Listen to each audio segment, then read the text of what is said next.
یہ بتائیں کہ مجھے دل کا عارضہ ہو گیا تو مجھے پتہ ہے کہ پاکستان میں کون سے ایسے کارڈیولوجسٹ ہیں جن کے پاس مجھے علاج کے لیے جانا چاہیے. مجھے گھر بنانا ہے تو مجھے پتہ ہوتا ہے کہ کہاں پہ آرکیٹیکٹ ملے گا, کہاں انجینئر ملے گا. لیکن جب میں سوچتا ہوں کہ مجھے بیعت ہونا ہے تو پھر شہیر بھائی مجھے ویگ باتیں بتائیں گے نا کہ اس میں یہ کوالٹی ہو, اس میں یہ نہ ہو, تو نام پتہ کیوں نہیں بتاتے؟ ہاں کیونکہ آپ جب کسی اسکول میں داخلے کے لیے کوئی کوشش و کاوش کرتے ہیں تو بہت سارے لوگوں سے رائے لیتے ہیں اور اس آراء سے پھر آپ انتخاب کرتے ہیں 2-4 اسکولوں کا شارٹ لسٹ کرتے ہیں. تو وہ آپ کو ان سکولز یعنی وہ جو بھی مدارس ہیں ان کے کچھ خصائص گنوائیں گے. تو ہمارے ہاں بھی روایت ایسی ہے کہ ہم آپ کو مختلف خانقاہوں کے مختلف اولیاء و مشائخ کے خصائص گنوا دیں گے. اب آپ کی مرضی ہے کہ آپ وہاں تک پہنچیں اور دیکھیں. دوسری اس میں ایک بڑی وجہ یہ ہے کہ یہ اسی طرح اوپن مارکیٹ ہے جیسے آپ دل کا ڈاکٹر ڈھونڈتے ہیں.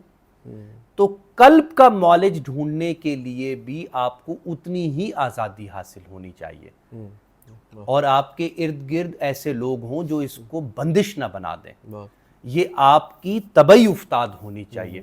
اگر یہ نیم پلیٹس اور یہ بڑے بڑے بورڈز لگ جائیں جو اب لگتے بھی ہیں تو اس صورت میں تصوف کی بنیاد دم توڑ جائے گی کہ آپ نے طلب کے لیے خو جستجو تڑپ اور اپنے اندر الہام و القا کی آواز کو سنتے ہوئے کسی آدمی سے دل کا رشتہ جوڑنا ہے نقصان و نفع سے ماورا ہو کر.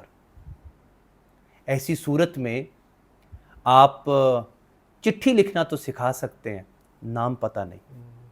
نقصان و نفع سے ماورا کیوں ہوں گے ہم؟ میرے نزدیک یہ بہت ضروری ہے اور قیمتی پہلو ہے.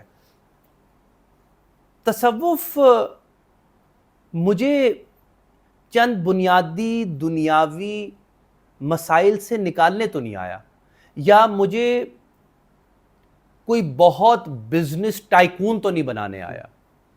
اس صورت میں یہ سادھو سنتوں فقیروں بودھکوں چنتکوں سے کیسے مختلف ہے؟ یہ صرف تعلق مع اللہ کو تمام سطحوں پر ملحوظ و محفوظ رکھنے کا نام ہے. اس تعلق کو نفع و نقصان میں جب تولیں گے آپ کا ترازو کسی ایک طرف گر جائے گا. تو میرے نزدیک تصوف کی خالصتاً شان یہ ہے کہ وہ آپ کو نفع و نقصان سے ماورا ہو کر آپ کے انسانی شرف پر قائم ہونا سکھائے. تو شرف انسانی کی بقا اس میں ہے کہ آپ کے باطن کی تکمیل کے لیے آپ کو اپنی غلامی کا انتخاب پسند آ جائے. کیا بات. آخری سوال یہ کہ تصوف کے لٹریچر میں ہم یہ دیکھتے ہیں آپ جو شیوخ ہیں کہ جیسے وہ اپنی ڈومین سے سٹریچ کرتے ہیں اور وہ جورسپروڈنس پہ بھی چلے جاتے ہیں, وہ کلامی مباحث بھی اٹھاتے ہیں.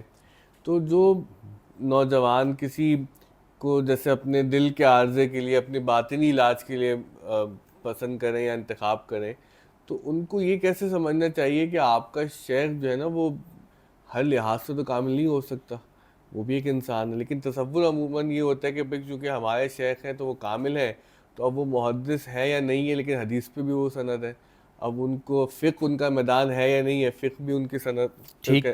تو یہ پھر ہم دیکھیں اصل میں تو جو شیخ ہے جو واقعتاً کامل شیخ ہے وہ تو پہلے ہی بتا دے گا کہ یہ میرا میدان ہے یا میرا میدان نہیں ہے, اور وہ اس سے واقف ہوگا یا پھر وہ اس کا اظہار کر دے گا. لیکن اب ہم بچوں کی تربیت کیسے کریں کہ وہ اپنے شیخ, دیکھیں نا اس میں ایک بڑا پیچیدہ مسئلہ ہے کہ آپ ایک ایسے استاد کے پاس جا رہے ہیں کہ جہاں پہ آپ کے استاد نے تو تربیت کرنی ہے لیکن آپ کو بھی بہت ویجیلنٹ رہنا ہے وہاں پہ. بہت خوب, بالکل یہ دو طرفہ ہے. اور جو آپ نے پہلا سوال کیا تھا اس سے مل رہا ہے. بے یہ عین سے لفظ بیعت نکلا, بک جانا. وہ جو مال متاع عزت آبرو حرمت تمام کے ساتھ آپ بکے ہیں تو خریدنے والے نے بھی تو کچھ سودا کیا, اس پر اتنی ہی ذمہ داری عائد ہوتی ہے. اب سوال کے دوسرے حصے پر آتے ہیں جو آپ نے ابھی کیا. قبل السلاسل آپ کو ایسی روایات اور لٹریچر ملتے ہیں کہ جہاں پر شریعت اور طریقت ابھی 2 کیٹیگریز یا ٹرمینالوجیز نہ بنی تھی. یعنی تمام اولیاء و مشائخ محدث بھی تھے، مفسر بھی تھے، وہ معلم قرآن بھی تھے، اور وہ بڑے نابغہ روزگار معاملات طے کیا کرتے تھے۔ سلاسل کے بعد میں، یا سلاسل اگر کہنا بہت لوگوں کو پسند نہ بھی آئے تو بھی کہنا ضروری ہے کہ سلاسل نے انسانوں کے اندر جو فطری ذوقی امتیاز ہے اس کو ملحوظ و محفوظ رکھا ہے۔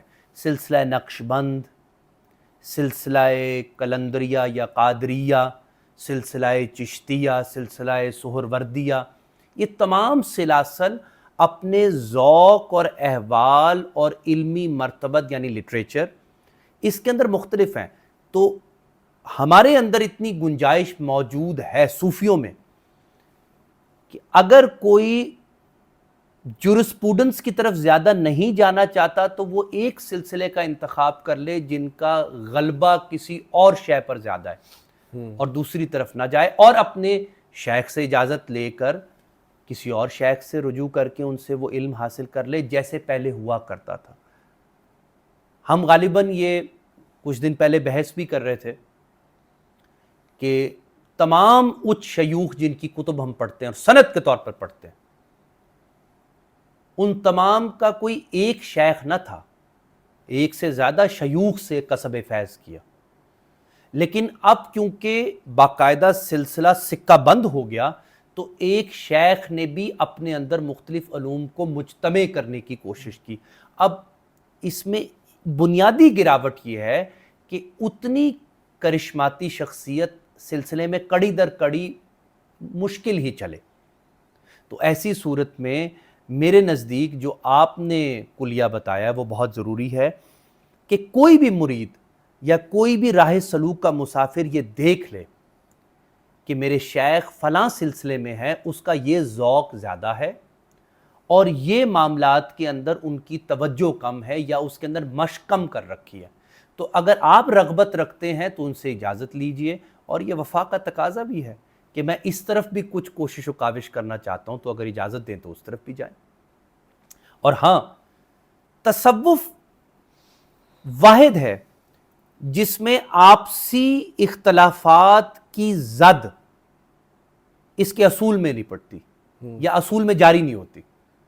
مطلب میں نے کم ہی دیکھا ہے کہ سہروردیوں میں اور چشتیوں یا قادریوں کے اندر کوئی ایسا اختلاف پیدا ہو جائے جو ہمارے اصول میں جاری ہو جائے کہ آپ اور میں خدا کے تصور میں بھی مختلف دکھنے لگے۔ ایسا بالکل ممکن ہے، فقہ میں ممکن ہے، کلام میں ممکن ہے، اشعریوں میں اور ماتریدیوں میں اور معتزلہ میں، لیکن ہمارے ہاں یہ ممکن نہ ہے۔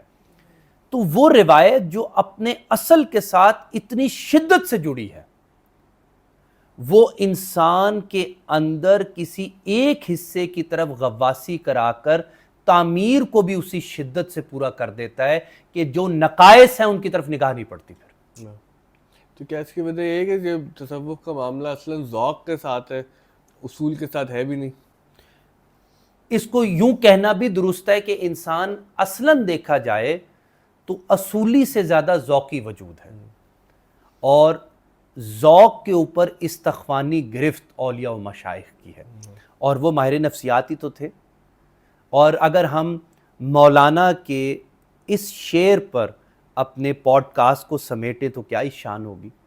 شاد باش اے عشق خوش سودائے ماں، طبیب جملہ علت ہائے ماں، اے دوائے نخوت و ناموس ماں، اے عشق تو افلاطون و جالینوس ماں۔ کہ کیسے عشق کے اندر یہ تصوف جو عشق ہمیں پیدا کر کے دیتا ہے اس کے اندر یہ تاثیر موجود ہے کہ وہ افلاطونی اور جالینوسی طریق پیدا کر دیتا ہے، یعنی وہ تمام گراوٹیں اور شکنیں اور سلوٹیں جو میری ذہن میں پڑی ہوئی ہیں اور جو میری طبیعت میں پڑی ہوئی ہیں اس کو یکدم کھول کے رکھ دیتا ہے۔ تو شخصیت کسی سے متاثر ہونے کی صورت میں زیادہ تیزی سے متحرک ہوتی ہے۔ بہت بہت خوب گفتگو کی آپ نے، اور میری درخواست ہوگی آپ کراچی تشریف لائیں تو وہاں پر ہم کچھ تسلی سے اور چیزیں ریکارڈ کریں گے. اور خاص طور پہ میں چاہوں گا کہ اگر آپ کو کراچی آنا ہو ورنہ میں دوبارہ اسلام آباد آؤں, تو یہ جو سلاسل کی بحث ہے تصوف میں, کیونکہ اس کو بہت لوگوں نے اپنے اپنے رنگ سے بیان کیا ہے, میں چاہوں گا کہ جو ہماری نوجوان نسل ہے ان کو سمجھانے کے لیے ہم آپ سے یہ سمجھیں کہ یہ ماقبل سلاسل تصوف کیا تھا, پھر سلاسل بننے کی کیا وجوہات ہوئی, اور پھر اس کے بعد جو نتائج ہم نے دیکھے تو وہ پھر اب تصوف کی موجودہ شکل کیا ہے. بہت شکریہ آپ کی گفتگو کا, بہت ہی. اور نجم بھائی ایک جی چیز اور جی جی آپ کے توسط اور جی توسل سے, جی ہم اگلی دفعہ یہ بھی ایک بحث اٹھاتے ہیں جو مجھے لگتا ہے اچھوتا موضوع ہوگا اور آپ کے پوڈ کاسٹ کے توسط سے ہمارے سامعین اور ناظرین تک جائے گا, کہ تصوف ایک روایت کے طور پر مختلف معاشروں میں کیا لسانی احسانات کرتی آئی ہے, لنگوسٹک ٹرمنالوجیز, شاعری کے تناظر کے اندر, ادب کے تناظر کے اندر, تفسیر کے اندر, تو ایسے ایسے آپ کو مظاہر ملتے ہیں کہ وہ ہوش ربا ہیں. بہت خوب, بہت خوب, ضرور انشاءاللہ. کیونکہ دیکھیں نا وہ تصوف کے ساتھ مسئلہ وہی نا کہ اقبال وہ کہ تصوف کے نمائندے, لیکن وہاں پر بھی وہ تمدن, تصوف, شریعت, کلام, بتان عجم کے پجاری تمام, حقیقت خرافات میں کھو گئی, یہ امت روایات میں کھو گئی, بجھی عشق کی آگ اندھیر ہے, مسلمان نہیں خاک کا ڈھیر ہے. تو یہ بہت اہم موضوع ہے اور میرے خیال سے یہ بڑا ایور گرین موضوع ہے. لیکن اس میں آپ نے بڑی اچھی بات کی کہ ایک نسل جب بڑی ہوتی ہے تو اس کے پہلے وہ ٹیتھ آتے ہیں نا, دودھ کے دانت بھی آتے ہیں نا, تو یہ بہت ضروری ہے کہ اس موضوع کو, اس گفتگو کو, اس کانورزیشن کو, اس ڈسکورس کو اپنے بڑھانے کے لیے ہم اپنا حصہ ڈالتے رہیں. اور جنہوں نے پوڈ کاسٹ دیکھا, آپ لوگ بھی اپنا حصہ کامنٹس کی صورت میں, فیڈ بیک کی صورت میں ضرور دیجیے. آپ کے نزدیک تصوف کیا ہے اور آپ کا اپنا تجربہ اس انسٹیٹیوشن کے ساتھ کیا رہا, اور کیا تصوف کو انسٹیٹیوشنلائز کرنا چاہیے یا نہیں. تو ان سوالات کے جوابات امید ہے کہ ہم بھی کامنٹ سیکشن میں پڑھیں گے. بہت شکریہ شہید بھائی, انشاءاللہ اگلے پوڈ کاسٹ تک کا وقفہ ہے, پھر ملاقات ہوتی ہے آپ سے.